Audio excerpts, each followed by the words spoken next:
Here we are in Southland team having a wee look at some fodder beet. We've got some mixed age cows behind us here, obviously grazing this in situ. This is a medium dry matter monogerm, but we'll get into that later.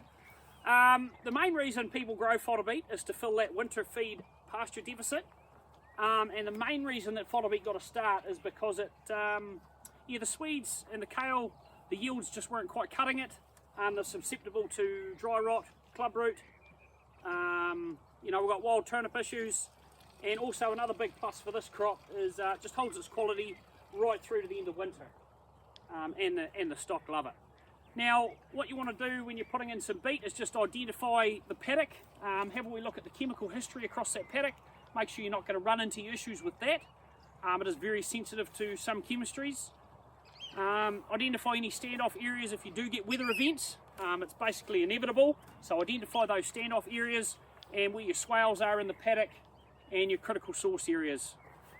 Just do your due diligence there. Also, you want to have a wee look at the soil fertility. Make sure that's up to scratch. Get your rural professional to help you out with that, and identify the class of stock you're going to be grazing as well. Now, there's three main types of beet. So you've got a multi-germ, a monogerm, and you've got a monogerm lifting or sugar beet. So they've all got different traits with them.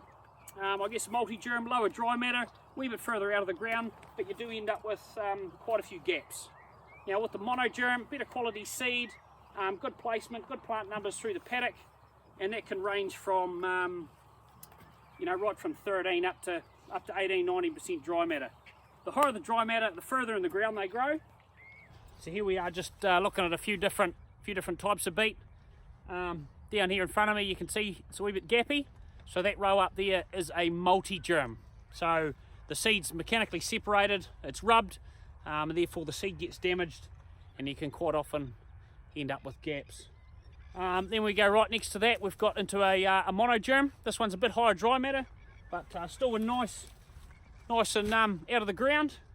And the other one we've got in here as well is some sugar beets, Tadorn, Enemax, and your lifting cultivars.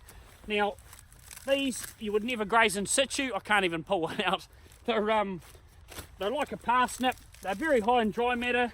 They yield extremely well, but most of it's under the ground or from ground level down.